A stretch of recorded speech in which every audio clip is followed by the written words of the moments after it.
Hey there, happy Friday. Welcome to my studio here in New York City. I'm Daniel Norton, photographer. In this video, we're going to talk a little bit about kind of business philosophy, I guess. If you're interested in videos like that, go ahead and ring the bell and subscribe and do all that goodness. Leave me some comments below about what else you're looking for me to talk about, and I'll do it. So, I was thinking about selling versus creating, and the idea of ABC, as they say, right? Always be closing. Right? Was that from? What movie is that from? Put in the comments what movie that's from. Or I guess it was a play first. So extra bonus for the play. Fair the same. Anyways, but that could always be creating, right? I think that there are certain, and I'm going to start by saying I'm not criticizing anybody. If you are this person, that's cool. But there's certain of us that get into photography because we love photography.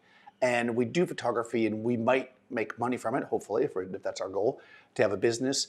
And the reason why we do it is because we want to produce amazing images, have things people can remember, see there's a moment in time that's been captured that people can appreciate, especially if you're, let's say, a portrait artist or somebody who, wants to create work that's going to hang on the walls in galleries.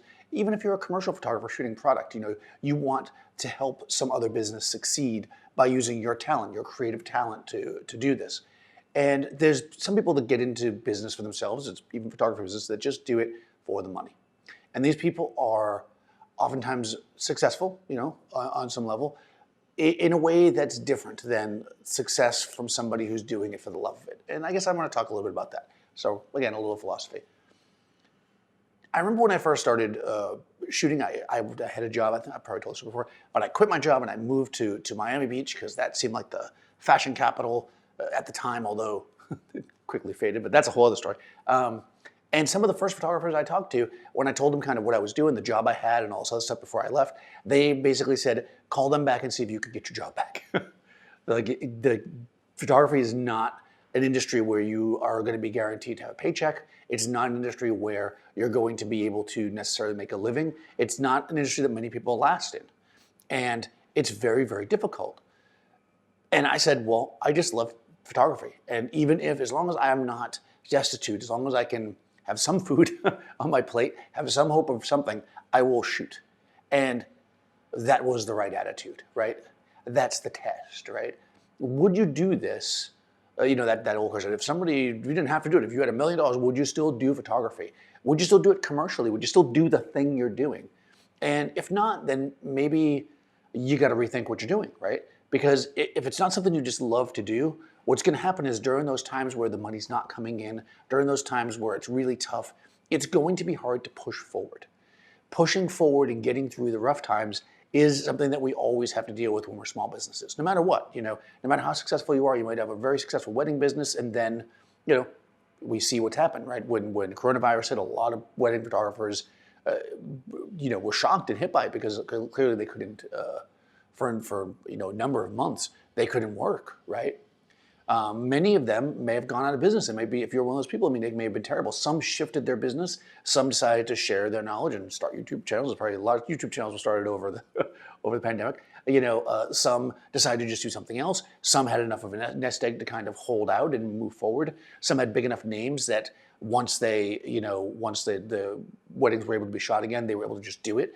But not everybody, right? Some people had to struggle through that and figure out another way to do it. How else can I operate? Can I look and do something else in the photo industry that is going to allow me to continue to do the thing that I love to do? And that's really where we need to be, right? We need to be in the position where we're always creating, always changing, always evolving.